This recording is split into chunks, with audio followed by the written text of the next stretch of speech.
শোনেন ভাই, আমি পাহাড়ে 3বার চাকরি করছি। ক্যাম্প কমান্ডার ছিলাম, সিইও ছিলাম, ব্রিগেড কমান্ডার ছিলাম। পাহাড়ে অশান্ত তো আপনারা দেখেনি না।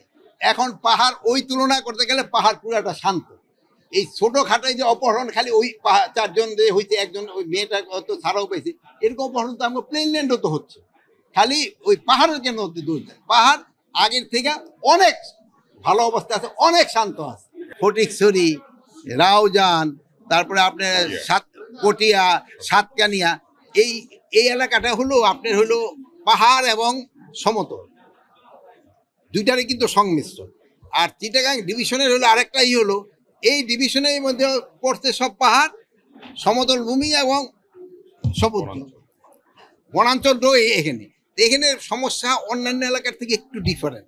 এই জায়গার সমস্যা নেই। আমরা এই ব্যাপারে আলাপ করছি যে রাউজানের যে ভাই যেটা বললেন, এটি সত্যি কথা বলছেন, যেটারে কিভাবে করে নিয়ে আসে। দেখেন অনেক সময় সন্ত্রাসীরা অপকর্ম করে ওই পাহাড়ের দিকে চলে যায়। এই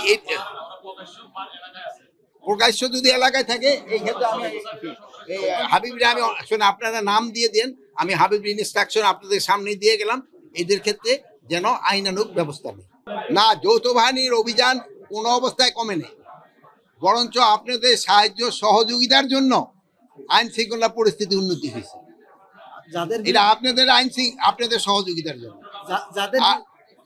আর একটা জিনিস হলো, যেই ঘটনাটা ঘটে সত্যি ঘটনা আপনারা অবশ্যই প্রকাশ করে দিবেন, তবে আমাদের কাজ করতে সুবিধা হয়।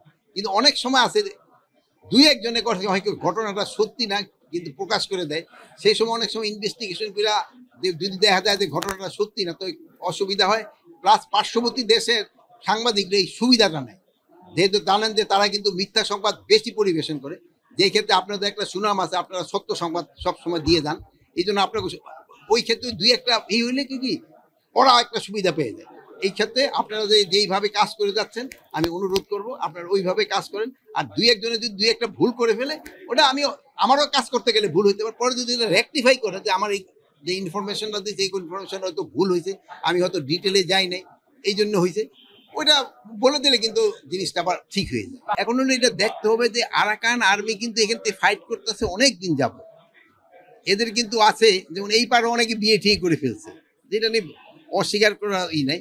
বাট যে হারে আসছে ভিডিওতে, জিনিসটা কিন্তু আপনি তো যদি টিকটক ভিডিও কিন্তু অনেকভাবে করা যায়, বাট সবটাতে সত্যি এটা তো না, আবার সবটাতে মিথ্যা তাও না। এইটার ক্ষেত্রে আপনার একটা ব্যালেন্স করতে হবে। আর হয় কি, আরাকান ওই বর্ডারটা একটু ডিফিকাল্ট বর্ডার। আপনারা জানেন দেশটা কি, আর এখনো মিয়ানমারে আমরা তো মিয়ানমারের সাথে যোগাযোগ রাখি, কিন্তু বর্ডারটা কে দখল করে আসছে? আরাকান আর্মি পুরাটা। এখন দেখবেন দিবেন মিয়ানমার থেকে কোনো কিছু ইম্পোর্ট করতে হলে বা এক্সপোর্ট করতে হলে মিয়ানমার সরকারেরও ট্যাক্স দিতে হয়, আবার আরাকান আর্মিতে যারা আছে তারাও পয়সা নিচ্ছে। এই কিন্তু একটা সমস্যা তো আছে, এটা তো আপনাদের বুঝতে হবে। বাট এটা সমস্যাটা সমাধান করার জন্য চেষ্টা করা হচ্ছে। সীমান্ত সীমান্ত পুরাভাবে রক্ষিত আছে। আপনারা যেইভাবে ভিজিলেন, সীমান্ত পুরাভাবে রক্ষিত আছে। আর আপনারা এইভাবে আপনাদের সাহায্য এবং সহযোগিতা করে যাবেন। শোনেন ভাই, আমি পাহাড়ে 3বার চাকরি করছি। ক্যাম্প কমান্ডার ছিলাম, সিইও ছিলাম, ব্রিগেড কমান্ডার ছিলাম। পাহাড়ে অশান্ত তো আপনারা দেখেনি না। এখন পাহাড় ওই তুলনা করতে গেলে পাহাড় পুরাটা শান্ত। এই ছোটখাটো যে অপহরণ খালি ওই 4জন যে হয়েছে, একজন ওই মেয়েটা হয়তো ছাড়াও পেয়েছে, এরকম অপহরণ তো আমার প্লেনল্যান্ডও তো হচ্ছে। খালি ওই পাহাড়ের কেন হতে দোষ দেয়? পাহাড় আগের থেকে অনেক ভালো অবস্থা আছে, অনেক শান্ত আছে। ইভেন এই যে আমি বাগাইহাটে ছিলাম, আমি এর আগে আসছিলাম, বাগাইহাটে এই যে ল্যান্ড মাইন দিয়ে ট্রুপস একসাথে পিক আপ উড়াই দিছে, 3জন 4জন করে মারা গেছে। সেই সময় তো ওই খবরগুলি আসেও নাই, প্লাস ওই এলাকা অ্যাক্সেসিবিলিটিও ছিল না। বাট এখন তো আল্লাহ দিলে পাহাড়ের অবস্থা এত ভালো, ওই রাস্তা দিয়ে কিন্তু আপনারা সাজেক চলে যাচ্ছেন, পর্যটকরা সাজেক চলে যাচ্ছে। এখন হলো ভাই, যেমন কালকার ঢাকা কলেজ আর কি বলে সিটি কলেজের শিখেন, এক্ষেত্রে আপনারা যেহেতু এর তো আমগো ছোট ভাই বুঝাবেন যে ভাই ওরও ভাই আমগো ভাই, তোরা নিজেরা। এখন এই ক্ষেত্রে কিন্তু আমাদের থেকে আপনারা বেশি বড় ভালো উদ্যোগ নিতে পারেন। আমরাও তো আমগো ছেলেপেলেরে বলি, আগে কি সে মাঝে সময় স্কুলে পাঠায় নাকি, বাবা ভালোভাবে যাই, রাস্তাঘাট দেখে যাই, ঠিকঠাক মতো আসি, এরকম আপনারও বলবেন।